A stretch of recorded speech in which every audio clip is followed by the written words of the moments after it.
You say goodbye. And I wave hello.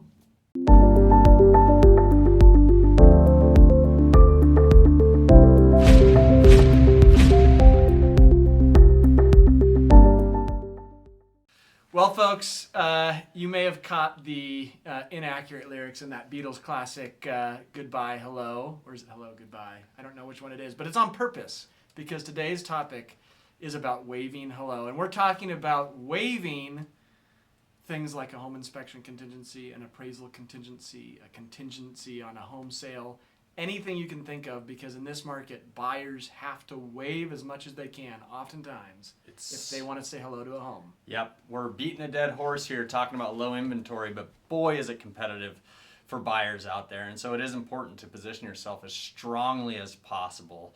And that does include a lot of waiving. A lot of folks that we work with and a lot of people in the market out there are in a position where they're having to sell a home to buy a home, whether that's they're staying in Bend or they're moving from Seattle, Portland, San Francisco to move to Central Oregon. They need the funds from that sale to close on this home. That's a risk for a seller to accept that offer because that contingency remains in place until that buyer's other home sells. Right. And you don't know who that other party is who's buying their home or when and if they could back out. And so, you know, it is the case that the farther along you are in that process, the stronger that makes you. But it's a catch-22 because that's a roll of the dice. The farther along in that process you are in selling your home, the more risk there is in not finding that appropriate replacement property. And so it might involve moving twice. It definitely, you know, there's some risk and there needs to be some flexibility as a buyer right now to go down that road. Well, not all of us have all the cash in the world or are cash buyers in any way, shape, or form. And we're seeing, I mean, Matt, just this week, it's Tuesday. I'm 2 days into the week, and I've already experienced 2 different properties for sets of buyers. One that had 15 offers, one that had 14 offers on it. So if you want to get ahead of the pack, if you want to make your offer as close to a cash offer as possible, on the buying end, it's talking about waiving appraisal first and foremost, maybe even inspection. And then to Matt's point, on these contingent deals, if you have a lot of equity in your home, it's worth looking into the idea of doing either a home equity line of credit or another way of putting it is a cross-collateralized loan with your current property. Because this is a musical chairs deal. It's musical houses, and there's just not that much to go around. So while you can make a lot of money on your house on a sale, if you don't have anywhere to go as a buyer, or if you have to move twice like Matt says, and it's too stressful for you, you got to get creative. You got to be willing to waive as much as you can for that other seller to make yourself as attractive as possible. And in regards to the appraisal, it's just the case that appraisers aren't able to keep up with the market right now. And so we're seeing with these multiple offer scenarios, homes going for 25, 50, 100,000 more than asking price.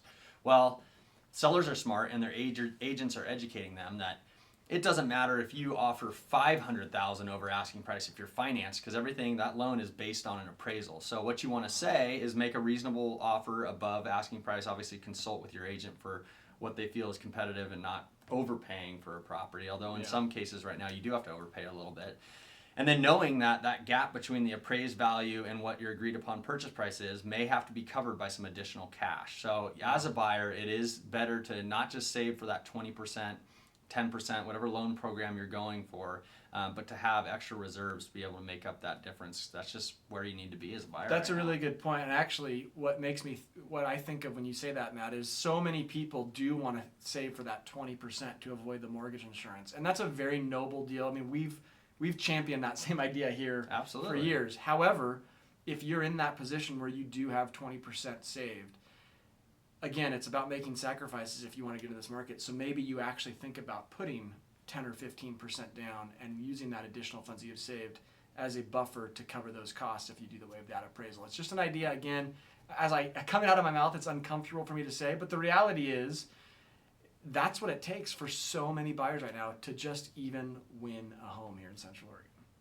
On a cuter note, my little 11-month-old Charlie is just starting to wave, and it's just it's the most adorable little thing. So it is. Waving doesn't have to be a goodbye. It's a hello. It's a cute thing. Yes. Hopefully. Sometimes it's a scary thing.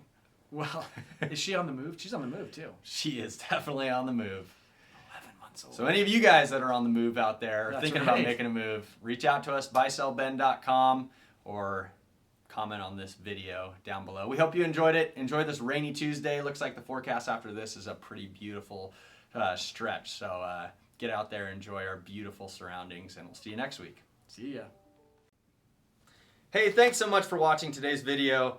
If you haven't already, make sure to follow us on Instagram and Facebook. Our handles are shown here on the screen, and you can always find our contact information or more about us on www.buysellbend.com. Thanks.